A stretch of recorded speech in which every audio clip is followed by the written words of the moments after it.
Hello students, इस video में हम मौर्य डिनास्टी के थर्ड किंग हुए हैं अशोक सम्राट, उनके बारे में थोड़ा सा डिटेल में पढ़ते हैं, जानने की कोशिश करते हैं। तो अशोक के बारे में इनका टाइम पीरियड लगभग था 273 BC से लेकर 32 BC। तो 273 के अंदर में लगभग ये किंग बन गए, लेकिन फाइनल कोरोनेशन माना जाता है 269 BC में माना जाता है। 269 में BC में इन्होंने कोरोनेट किया, क्योंकि जैसे इनसे पहले राजा हुए थे बिंदुसार, जिनका डेथ हो गया था 273 BC में। उनकी डेथ के बाद ही एक इंटरनल सिविल वार चला था सारे प्रिंसों के बीच में। तो कुछ मतलब ब्राह्मण सोर्स मानता है कि बुद्धिस्ट सोर्स भी कहता है कि सम्राट अशोक ने अपने 99 भाइयों का वध कर दिया था। तो उसके बाद लगभग 4 साल तक ये इंटरनल सिविल वार चला था, जिसके बाद 269 BC में इनका कोरोनेशन हुआ था, फाइनल कोरोनेशन। और दूसरा सोर्स अशोक का ही एक इंस्क्रिप्शन है, जिसमें ये बताते हैं कि इनके कोरोनेशन के 10 साल के बाद मतलब 260 BC में जिसका डेट माना गया है, कलिंग वार हुआ था। तो इससे भी रखा जाता 270 से 269 की BC के बीच इनका कोरोनेशन हुआ था। ठीक, तो मौर्य एम्पायर को पहले 3 भागों में बांटा है। 3 टेरिटरीज, जो भी एम्पायर है टोटल, इसको 3 टेरिटरी रूप में रखा जाता है। कोर एरिया ये हो गया पटना, और गंगा प्लेन हो गया कोर एरिया। ठीक है, पहला है मेट्रोपॉलिटन एरियाज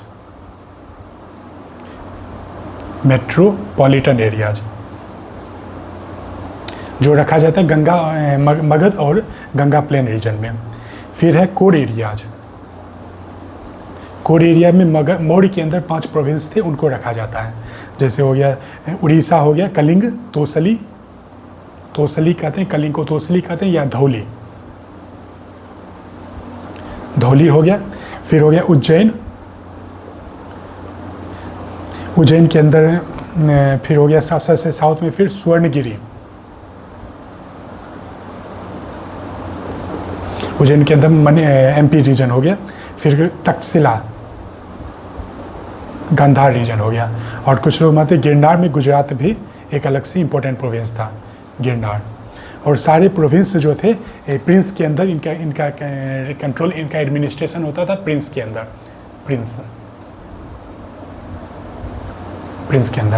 फिर हो गया थर्ड एरिया, हो गया ट्राइबल एरिया, पेरिफेरल एरिया जिसको कहते हैं, पेरिफेरल एरियाज, ट्राइबल एरिया में मेनली हो गया कि इसलिए कहते क्योंकि यहाँ के लोकल लाइफ में मौर्य का कोई इन्फ्लुएंस ज़्यादा नहीं देखा जाता है। इन्होंने यहाँ के सिस्टम को चेंज करने का कोशिश नहीं किया, बस रिवेन्यू कलेक्ट करना, या फिर ट्रैवल्स का जो फॉरेस्ट गुड है, फॉरेस्ट जो भी उसका प्रोडक्ट है, उनको एक्सट्रैक्ट करना इनका मेन लक्ष्य रहता था। ठीक है,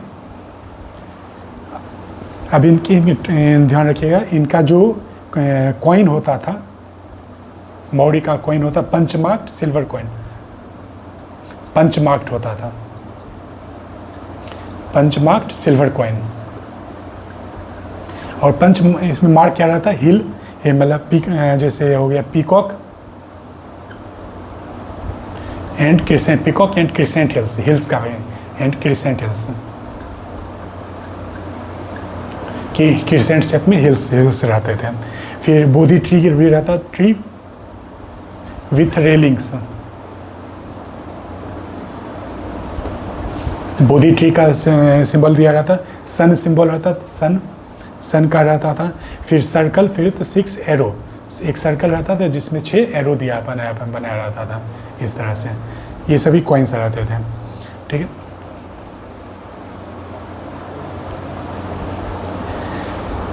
फिर इनमें मतलब मौर्य डिनास्टी में थोड़ा सा एक होता टोल लगाया, जो टैक्स होता था, टैक्स का तो हम पहले जैसे पिछले वीडियो में देखे थे, कई सारे टैक्स, बलि, भोग, विथी रहते थे। इसके बाद टोल्स लगाया जाता था, टोल्स लगभग 1/6 ऑफ वैल्यू, 1/6 से 1/5 तक वैल्यू रहता था। 1/5 ऑफ वैल्यू ऑफ गुड्स का जो भी वैल्यू है उसका 1/5 लगभग टोल्स रहता था। और टोल्स के ऊपर एक्स्ट्रा टोल्स लगाया था, ट्रेड टैक्स लगाया जाता था। जिसको जैसे हम आज सेस लगाते हैं, सेस और सरचार्ज लगाते हैं, ट्रेड टैक्स, ये जो टोल्स होता था इसका 1/5 अलग से फिर ट्रेड टैक्स लगाया जाता था। ये हो गया। फिर हो गया इकोनॉमी को और बढ़ावा देने के लिए बहुत सा उस इंडिया में जैसे जाति होता है, जाति जनरली सोशल ऑर्गेनाइजेशन हो गया, उससे तो इकोनॉमिक क्राफ्ट्स पीपल का ऑर्गेनाइजेशन एक होता था श्रेणीज, श्रेणीज या इसको कहते थे पूगा, ये टर्म ध्यान रखिएगा बस, पूगा और श्रेणी, ये क्राफ्ट एसोसिएशन होता था।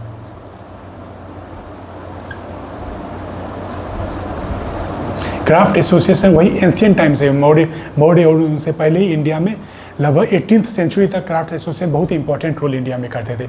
इकोनॉमी को, ट्रेड को ऑर्गेनाइज करना, मैन्युफैक्चरिंग को बूस्ट करना, उन्हें रेगुलेट करना, क्राफ्ट एसोसिएशन क्राफ्ट्समैन को रेगुलेट करना, और बहुत सारा एक फाइनेंस कॉइन को मिंट करना, ये सभी हमें इकोनॉमिक डेवलपमेंट में रख सकते। इंडिया का जो भी सोने की चिड़िया अभी तक कहा जाता था, उसमें बहुत इंपॉर्टेंट रोल होता था क्राफ्ट एसोसिएशन का, श्रेणीज का। ये हो गया। अब इनके बाद कुछ पॉलिटी का जान लेते हैं। पॉलिटी और जैसे इंडियन सोसाइटी माना गया है, पॉलिटी से पहले सोसाइटी को कुछ एक पॉइंट है वो देख लेते हैं। तो हिंदू धर्मशास्त्र के अनुसार सोसाइटी को 4 वर्ण में बांटा गया, वर्ण, ब्राह्मण, क्षत्रिय, वैश्य एंड शूद्र। मेगास्थनीज ने जब यहाँ मेगास्थनीज इंडियन सोसाइटी को 7 डिवीजन में बांटा है मेगास्थनीज ने, लेकिन मेगास्थनीज का कहना था कि इंडिया में स्लेवरी नहीं थी। मेगास्थनीज के अनुसार इंडिया में स्लेवरी नहीं थी। लेकिन कौटिल्य ने स्लेवरी को बताया है। तो इसका मतलब ये है, माना जा हिस्टोरियंस मानते हैं कि मेगास्थनीज के अनुसार ग्रीक में जैसी स्लेवरी होती थी और स्लेव का जो लेबर के रूप में प्रयोग किया जाता था, इंडिया में वैसा प्रयोग नहीं होता था। इंडिया में स्लेवरी जनरली स्लेव्स जो होते थे जनरली डोमेस्टिक वर्क में यूज किया जाता था, इनका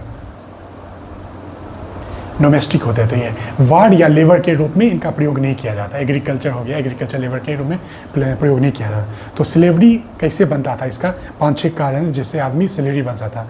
अगर किसी को डेट है तो उसके कारण उसको खुद को बेचकर अपना डेट चुका सकता था।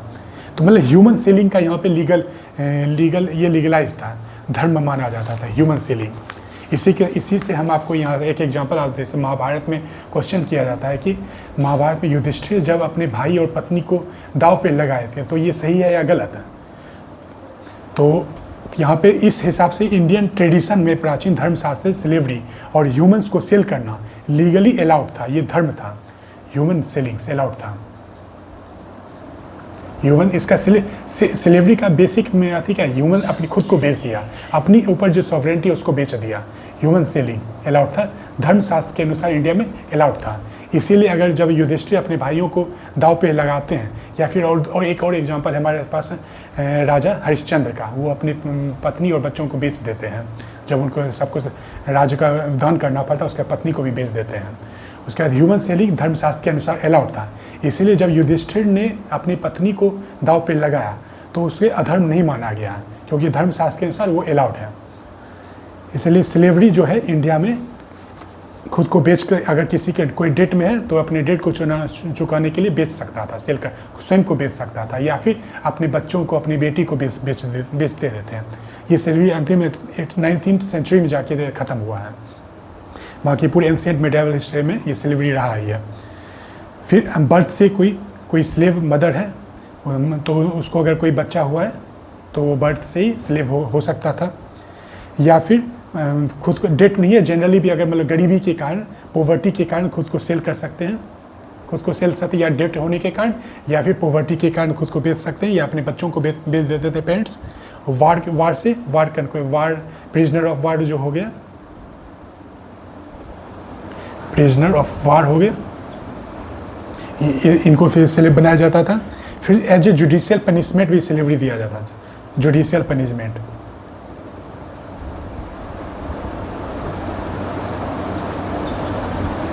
जुडिशियल पनिशमेंट हो गया था।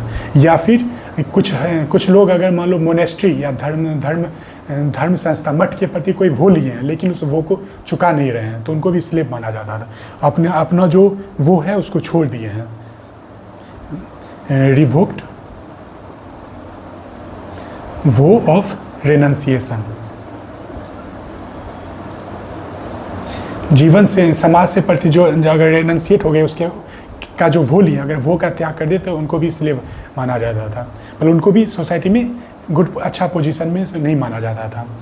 ये सभी स्लेवरी हो गए। लेकिन यहाँ स्लेवरी का कुछ राइट भी होता है, स्लेव्स के प्रति कुछ राइट्स भी होते थे इनका, जिसका महाभारत में भीष्म पितामह कई सारे राइट्स का उल्लेख भी करते हैं। अब जैसे कोई स्लेव वुमेन है, अपने मास्टर का अगर मास्टर के प्रति मास्टर का चाइल्ड से इम्प्रेग्नेट होती है अगर वुमेन, तो वो स्लेवरी से फ्री हो जाती है और उसका बच्चा भी स्लेवरी से फ्री हो जाता है। इफ स्लेव वुमेन जो है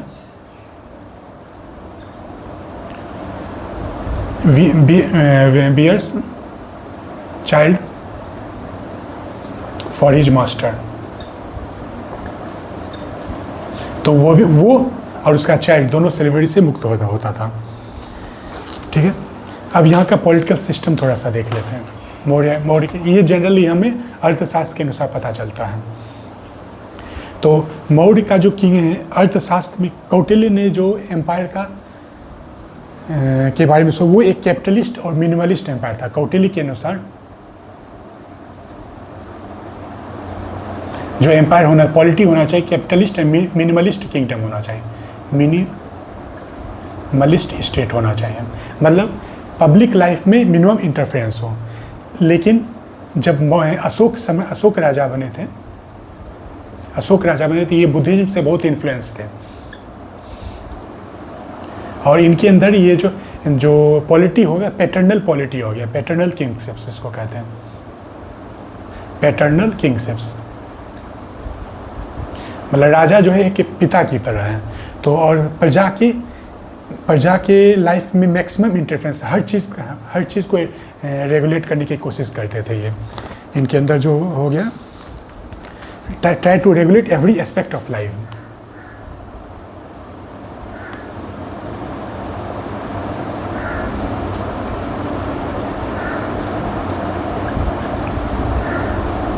एस्पेक्ट ऑफ पब्लिक लाइफ इसी को कहते हैं। पहले मिनिमलिस्ट था, अशोक के अंदर आ गया वेलफेयर मॉडल आ गया था, वेलफेयर मॉडल की शुरुआत करें तो अशोक का जो पॉलिटिकल सिस्टम था, सबसे ऊपर हाई रैंक में किंग सबसे ऊपर होता था। किंग को एडवाइस करने के लिए महाअमात्य होते थे, महाअमात्य या तीर्थ भी इनको कहते हैं, तीर्थाज होते थे, जो 18 तीर्थ थे, जो किंग का इनका काम था किंग को एडवाइस करना। जैसे इनमें आता था युवराज हो गए, युवराज, पुरोहित, कमांडर, मिनिस्टर्स और वेरियस मिनिस्टर्स होते थे। फिर टैक्स कलेक्शन से लेके जुड़ा हुआ 2 तीर्थ होते थे, सहर्ता, ये दोनों टर्म याद रखिएगा, समहर्ता एंड सन्निधत्ता।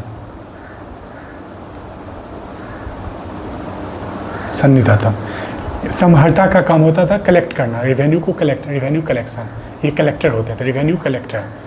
और सन्निधत्त का काम होता है ट्रेजरी देखना, ट्रेजरी का अकाउंट रखना, ट्रेजरी इनके अंदर रहता था। ये सभी महामात्य हो गए।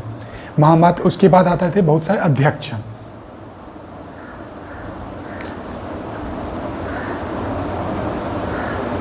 अध्यक्षाज जो होते superintendent of various department.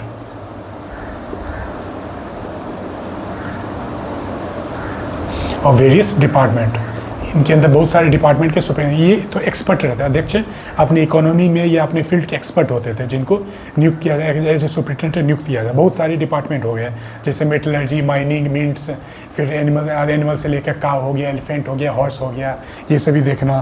Forest produce को देखना, टेक्सटाइल्स हो गया, स्टोर हाउस, वेयर हाउस हो गया, गोल्ड माइनिंग हो गया, कॉमर्स हो गया, टॉल्स, इन सभी कई सारे लगभग 34 से ऊपर डिपार्टमेंट थे।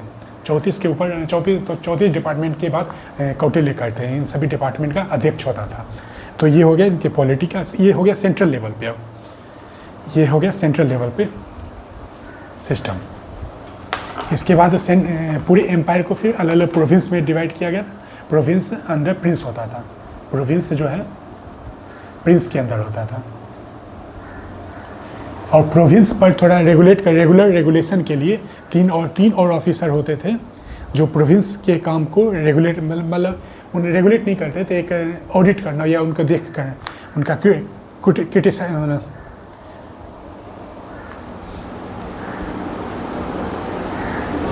स्क्रूटिनी करना, प्रोविंस के एडमिनिस्ट्रेशन की स्क्रूटिनी करना, इसके लिए होते थे प्रादेशिकाज।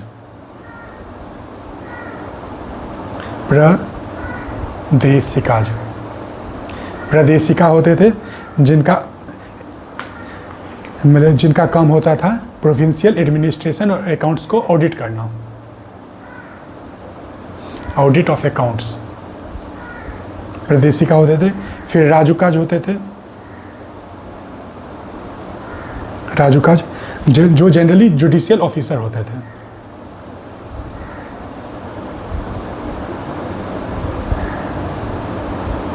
और अशोक ने अपने एक इंस्क्रिप्शन में राजुका को एक और धर्म मतलब अपना जो धम्म है, धम्म का प्रचार करने के लिए भी राजुका को एडिशनल जिम्मेदारी दी हुई थी। फिर युक्ताज होते थे,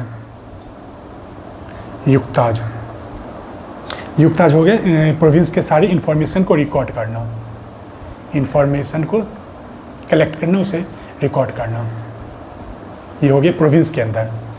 फिर हो गया प्रोविंस के अंदर फिर मतलब ये प्रोविंस के अंदर जो स्मॉलर यूनिट्स होते थे, गवर्नर होता था, गवर्नर। फिर गवर्नर के नीचे डिस्ट्रिक्ट होते थे, डिस्ट्रिक्ट। फिर डिस्ट्रिक्ट के नीचे group of village, group of village होता है, विलेज ग्रुप ऑफ विलेज के नीचे विलेज होता था। विलेज में हेडमैन जो मुखिया होते थे, ग्रुप ऑफ विलेज में जो विलेज कुछ ग्रुप्स का लगभग 100-80 ग्रुप विलेज का ग्रुप बनाया जाता था, जिसके अंदर जिसका रेगुलेशन करते थे अकाउंटेंट, दो होता था, अकाउंटेंट और टैक्स कलेक्टर, टैक्स कलेक्टर। तो अकाउंटेंट का काम होता था जैसे विलेज हो गया, विलेज का बाउंड्री मेंटेन करना, बाउंड्री मेंटेन करना, वहाँ पे मतलब बर्थ और डेथ का रजिस्ट्रेशन रखना, record of birth and deaths, record of birth and deaths. फिर लैंड रिकॉर्ड्स रखना, लैंड रिकॉर्ड्स, और लाइव स्टॉक का रिकॉर्ड रखना, लाइव स्टॉक। ये सभी रिकॉर्ड करना अकाउंटेंट का काम होता था। और टैक्स कलेक्टर का काम टैक्स कलेक्ट करना हो गया। ये हो गया डिवीजन प्रोविंस के अंदर के लोकल स्मॉल प्रोविंस के बाद स्मॉलर यूनिट्स होता था, उसका डिस्ट्रिक्ट ग्रुप ऑफ विलेज और विलेज। प्रोविंस में युक्ताज होता है, प्रोविंस का हेड होता था युक्त, और ग्रुप ऑफ विलेज में अकाउंटेंट एंड टैक्स कलेक्टर। फिर सिटी एडमिनिस्ट्रेशन में देखते हैं, सिटी में तो सिटी में सिटी का एक सुपरिटेंडेंट होता था,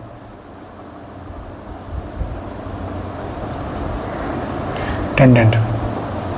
सुपरिटेंडेंट का क्या काम होता था, वही लॉ एंड ऑर्डर मेंटेन करना, लॉ एंड ऑर्डर मेंटेन करना सुपरिटेंडेंट का काम होता है। सुपरिटेंडेंट को कहते थे नागरिक, नागरिक। ये सभी जो एडमिनिस्ट्रेटिव टर्म है इनको ध्यान रखिएगा। फिर इन सुपरिटेंडेंट को हेल्प करने के लिए एडवाइजर का हेल्पर होते थे, हेल्पर के रूप में फिर यहाँ पे सिटी में भी होते थे अकाउंटेंट, अकाउंटेंट और टैक्स कलेक्टर।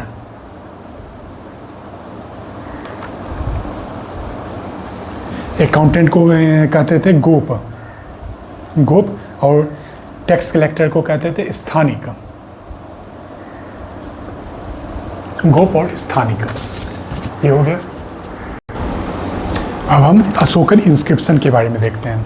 ये सबसे इम्पोर्टेंट टॉपिक मौर्य एम्पायर का, इंस्क्रिप्शंस के बारे में। तो अशोका का जो इंस्क्रिप्शन है लगभग ऑल ओवर इंडिया मिला है हमें। तो पहले तो देख ले कि इनका क्लासिफिकेशन देख लेते हैं। तो सबसे पहले रॉक एडिक्ट होते थे, रॉक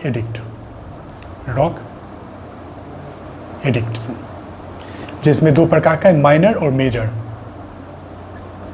माइनर और मेजर।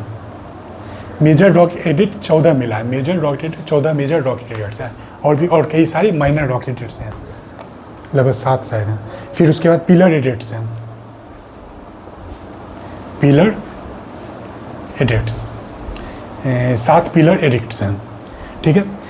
अशोक का इनिशियल पीरियड में रॉक एडिट्स बनाया गया था, लेकिन जब अशोक एम्पायर इस्टेब्लिश हो गया 250 BC के बाद, सेकेंड हाफ में, अपने पीरियड के सेकेंड हाफ में इन्होंने पिलर एडिट्स बनाना शुरू किया।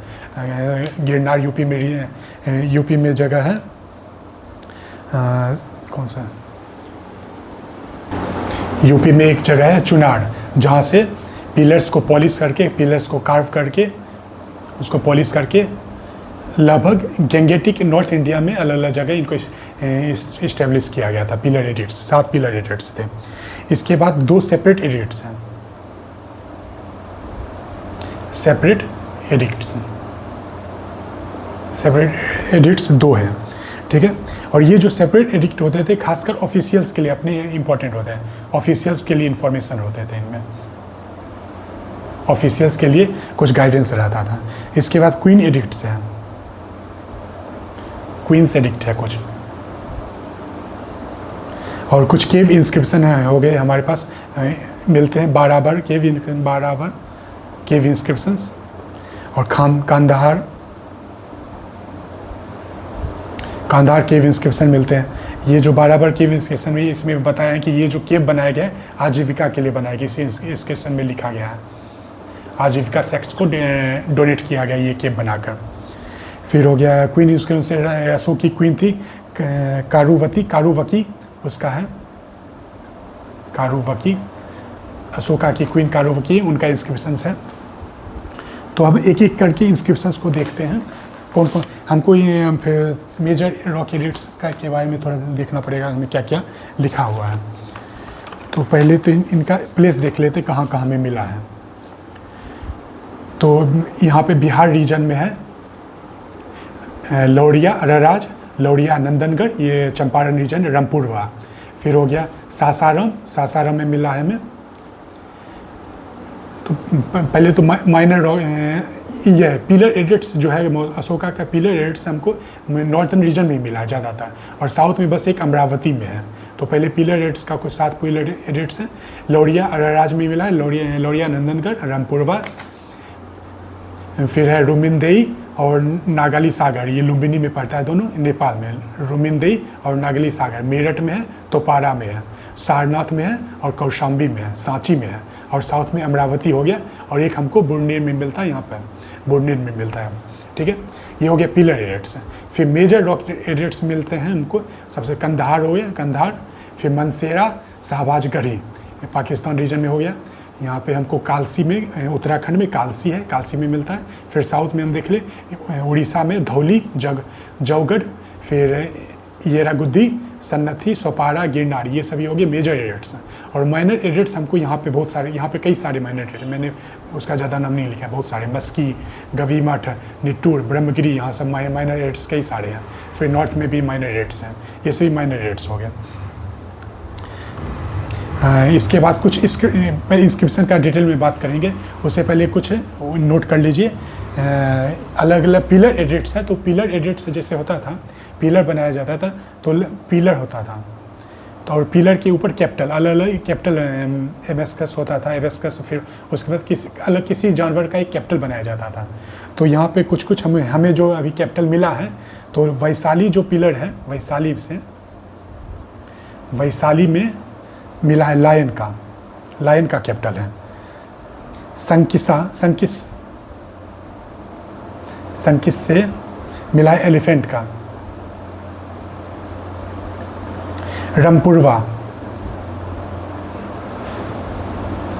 रामपुरवा से मिला बुल, एक है बुल का भी और एक लायन का भी कैपिटल है रामपुरवा से। फिर लौरिया नंदनगढ़ है, नंदनगढ़ से मिला है लायन। सांची और सारनाथ दोनों से मिला है 4 लायन है, यहाँ से भी लायन है। मतलब एक ही इस कैपिटल है, लेकिन उसमें चारों डायरेक्शन में चार चार लायन है। और सारनाथ का जो 4 लायन है, यही इंडिया का एम्बलम के रूप में बनाया गया लिया गया है, एम्बलम, इंडियन एम्बलम। और इसमें सबसे ऊपर 4 लायन है, उनके नीचे जो एबेकस है उसमें से फिर 4 एनिमल्स हैं, हॉर्स, बुल, लायन और एलिफेंट। और ये जो है क्लॉकवाइज रन कर रहे हैं, क्लॉकवाइज। ये जो एबेस्कस में 4 और एनिमल्स हैं, ठीक है। और ये हो गया। इसके बाद अब कुछ इंस्क्रिप्शन में कहाँ कहाँ क्या क्या हमको मिलता है वो देख लेते हैं। कुछ इंस्क्रिप्शन अशोका का सिर्फ बुद्धिस्ट सेक्ट के लिए, मठ के जो मोनेस्ट्री होता था उनके लिए भी होता था, जहाँ पे सिर्फ बुद्धिज्म के बारे में बताया गया था, जैसे भबरा हो गए, रुमिंदे, निगाली सागर, ये सभी इंस्क्रिप्शन हो गए। अब एक है Kalsi inscription. Kalsi inscription, Kalsi inscription में ये लोग मतलब अपने एडमिनिस्ट्रेशन को, मतलब जो ऑफिशियल होते थे उनको निर्देश कर रहे हैं, जैसे ह्यूमन अप्रोच टू पब्लिक के प्रति बहुत ही अच्छे से बिहेव करना है, ह्यूमन अप्रोच रखना चाहिए। फिर नॉन वायलेंस को प्रमोट कर रहे हैं, नॉन वायलेंस। कालसी इंस्क्रिप्शन में नॉन वायलेंस है। फिर है कि महास्थान इंस्क्रिप्शन, ये बंगाल में पड़ता है, महास्थान इंस्क्रिप्शन, जिसमें फेमिनाइन रिलीफ के बारे में बताया गया, फेमिनाइन रिलीफ्स के बारे में बताया गया, महास्थान इंस्क्रिप्शन है। फिर मेजर रॉक एडिट्स जो हैं उनमें 13 एडिट्स हैं। मेजर रॉक एडिट्स में 13 एडिट्स हैं। जैसे हर इंडिया में हमने देखा कि हर जगह रॉक एडिट्स फैला हुआ है, और हर जगह इनमें से 13 में से कुछ को 5-6 अलग अलग इंस्क्रिप्शन किए हुए हैं, ठीक है। तो उनमें पहला एडिट्स जो फर्स्ट रॉक एडिट्स हैं उनमें ये लोग बोलते हैं एनिमल्स, उनमें जो सिंपल रॉक एडिट्स क्या है, रॉक एडिट्स के द्वारा अपने धर्म का जनरली प्रचार कर रहे हैं अशोक अपने धर्म का प्रचार करें और अपनी प्रजा से कुछ इन्फॉर्मेशन दे रहे हैं, या उनको धर्म के प्रति कैसे मोरालिटी के भी कुछ बिहेवियर बता रहे हैं। तो फर्स्ट रॉक एडिट जो है उसमें एनिमल सेक्रीफाइस को प्रोहिबिट कर रहे हैं, animal sacrifice. Second rock edits में हमको मिलता है साउदर्न किंगडम से, सेकेंड रॉक एडिट्स में चोलाज, चेराज, पांड्याज और सत्यपुत्रा, इनका मेंशन मिलता है। साथ में हमको कुछ मेडिकल सर्विस के बारे में इंफॉर्मेशन मिलता है कि कैसे अशोक ने अपना जो सड़क के किनारे है बहुत सारे मेडिकल हर्ब्स का प्लांटेशन किया है, वेल्स का लगाया है। फिर मतलब जानवर और इंसान दोनों के मेडिकल सर्विस के लिए अलग अलग ऑफिसर को कैसे नियुक्त किया है, मेडिकल सर्विस के बारे में कुछ इन्फॉर्मेशन मिलता है यहाँ पे, मेडिकल सर्विस, ठीक है। और रोड के किनारे बहुत पब्लिक वेलफेयर में जैसे वेल्स हो गया, ट्रीज, लोगों के आराम करने के ट्रीज का प्लांटेशन किए हैं। सेकंड इंस्क्रिप्शन में ये चीज़ मिलता है। फिर थर्ड इंस्क्रिप्शन है, थर्ड इंस्क्रिप्शन में मिलता है कि एक अपॉइंटेड मतलब कुछ इन्फॉर्मेशन जिन ऑफिसर्स का, युक्ताज जिनका बात किए थे, युक्ताज, राजुकास और प्रदेशिकाज, ये स्पेशल ऑफिसर को नियुक्त किए जो प्रोविंस के काम को देखेंगे। फिर है अपने धर्म के बारे में बताते हैं, धर्म के बारे में, और इनका काम धर्म का प्रचार करना भी होता था साथ में। धर्म के अशोक का धर्म है, अशोक के धर्म का 4-5 मेन पॉइंट है। एक है माता पिता, मदर फादर के प्रति गुड बिहेवियर, मदर फादर के प्रति गुड बिहेवियर। दूसरा होता था टीचर्स और ब्राह्मण और श्रमण के प्रति, टीचर्स ब्राह्मण श्रमण के प्रति रिस्पेक्ट, ब्राह्मण श्रमणाज के प्रति रिस्पेक्ट होना चाहिए। ये थर्ड इंस्क्रिप्शन में मिलता है। और दूसरे इंस्क्रिप्शन में जनरली हमको धर्म के अंदर यही मिलता है, एनिमल सेक्रीफाइस नहीं करना है और सभी रिलीजन के प्रति रिस्पेक्ट होना चाहिए। यही 4-5 चीज़ इनका धर्म का मेन पॉइंट है इनमें। फिर फोर्थ इंस्क्रिप्शन है जिसमें धर्म के बारे में फिर इंफॉर्मेशन है।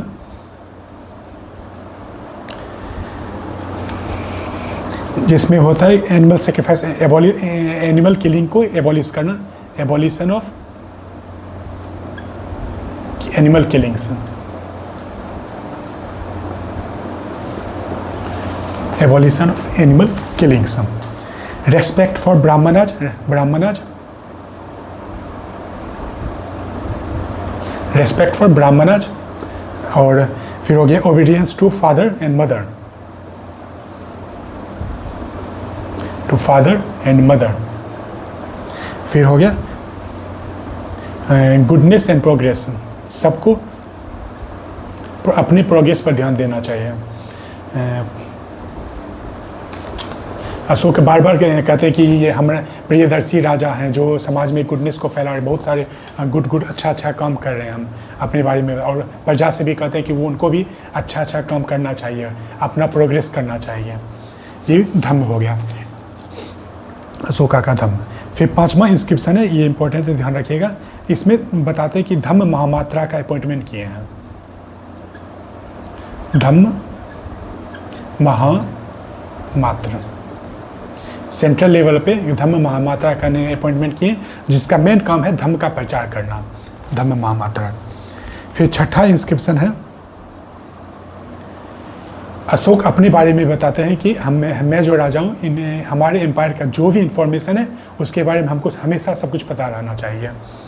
पब्लिक बिजनेस के बारे में, पब्लिक इंफॉर्मेशन के बारे में उसको हमेशा, वो कभी भी कहीं भी रहें, चाहे किसी रानी के कक्ष में रहें, स्नान करते रहें, सोए रहें, किसी के समय, हर ऑफिसर को स्ट्रिक्ट एडवाइस देते हैं कि वो हमेशा उसे राज्य का जो भी इंफॉर्मेशन है, जो भी मैटर हो उसे तुरंत बता दिया करें।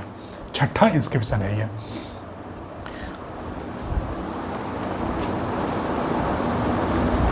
सातवां इंस्क्रिप्शन में वो कहते हैं, मतलब हवी ऑल सेक्ट, सभी सेक्ट के लिए, सभी सेक्ट के प्रति टॉलरेंस की बात करते हैं कि हर सेक्ट के लिए हर जगह, मतलब पूरे भारतवर्ष में उनको घूमने की आज़ादी है, जैसे हम कहते हैं राइट टू मूव। उस तरह हर सेक्ट के लोगों को, रिलीजियस प्रीचर्स को पूरे इंडिया में राइट टू मूव है। Dwell at all places,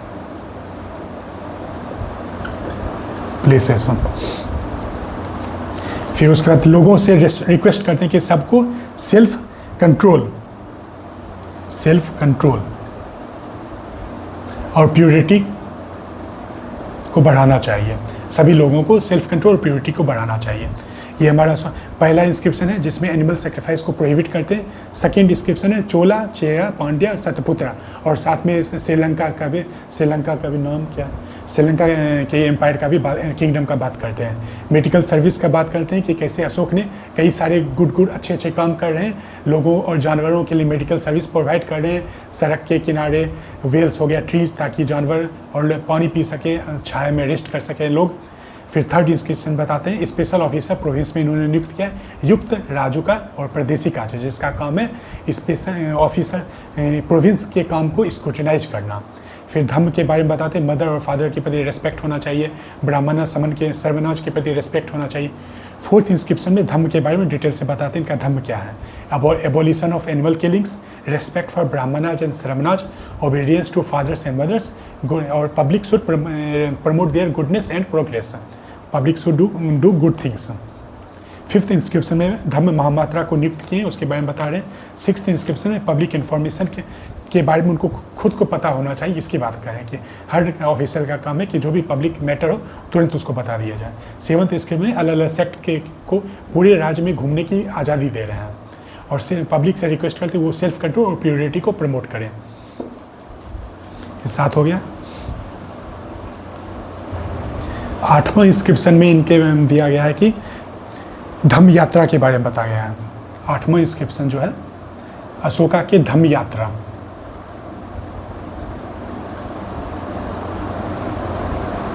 Ashoka का कोरोनेशन होने के बाद जो 10वां साल, कोरोनेशन के लगभग 10वें साल बाद अशोक ने बोध गया में धम्म यात्रा किया था। बोध गया, धम्म यात्रा टू बोध गया, ये 8वां इंस्क्रिप्शन में दिया गया। 9वां इंस्क्रिप्शन में ये कई सारे सेरेमोनीज को क्रिटिसाइज करते हैं। सेरेमोनीज सेरेमनीज को क्रिटिसाइज करते हैं कि ये बेवकूफ़ी है, झूठ मूठ का इतना खर्चा करना, इसको क्रिटिसाइज करते हैं। और बताते हैं कि सबसे अच्छा सेरेमनी है सेरेमनी ऑफ धम्म, धम्म का ही सेरेमनी सबसे अच्छा सेरेमनी है। और ये जो यज्ञ और सेरेमनी करते हैं ये सभी बेकार चीज़ है, इसको क्रिटिसाइज करते हैं। फिर 10वां इंस्क्रिप्शन में 10वां इंस्क्रिप्शन है इनको फेम और ग्लोरी को क्रिटिसाइज करते हैं। फेम एंड ग्लोरी को क्रिटिसाइज करते हैं।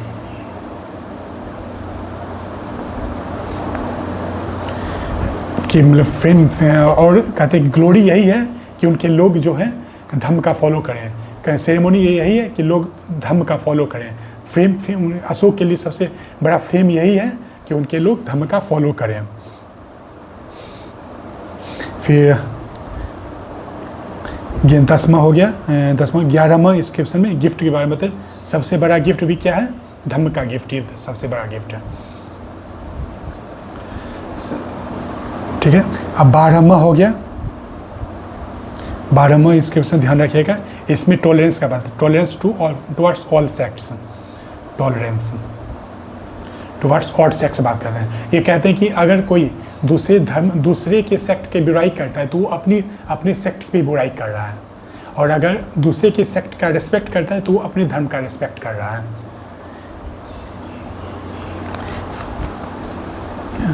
One should honor another man's sect. Doing so increases influence of one's own sect. तो 12वां इंस्क्रिप्शन में ये टॉलरेंस ऑफ टुवर्ड्स रिलीजन का बात कर रहे हैं। और लास्ट हो गया 13वां रॉकेट इंस्क्रिप्शन जो है, उसमें बात करते हैं। उसमें ये बताते हैं कलिंग का जो कन्क्वेयर किया था 260 BC में, उसके बारे में बताते हैं। Conquest of Kalinga, conquest of Kalinga 260 BC में हुआ था। कोरोनेशन के 9वें साल में 260 BC में कन्क्वेस्ट ऑफ कलिंग हुआ था। फिर उसके बाद बताते हैं इसके बाद जो है जब कलिंग का कन्क्वेस्ट हो गया तो लगभग ऑल ऑफ इंडिया के मौर्य के अंदर आ गया था, और साउथ का जो रीजन था वो मौर्य से बहुत ही फ्रेंडली था, इसीलिए उसके प्रति इन्होंने युद्ध नहीं किया था। चोला चेरा पांड्या ये बहुत ही फ्रेंडली किंगडम स्टेट थे। तो बाकी सारे इंडिया को कन्क्वेयर करने के बाद बोले कि अब इसके बाद अशोक जो है, जो प्रियदर्शी है, he desires dhamma, practise dhamma, taught dhamma. वो सिर्फ धम्म को डिजायर कर रहे हैं, धम्म को प्रैक्टिस कर रहे हैं, धर्म को ही सिखा रहे हैं। इसके बाद और फिर अपने ऑफिसर्स के लिए रिस्पेक्ट को एडवाइस देते हैं। One who does wrong should be forgiven, all be unharmed, self controlled, calm in mind and gentle, victory by dhamma is foremost victory. ये सब धम्म के बारे में बताते हैं कि मतलब कलिंग को कन्क्वेस्ट करने के बाद आफ्टरवर्ड ही प्रैक्टिस धर्म, डिजायर धर्म, टॉट धर्म। One who does wrong be forgiven, जो गलत करता है उसको भी माफ़ करने की बात कर रहे हैं। All be unharmed, self controlled, calm in mind and gentle, victory by dhamma is foremost victory.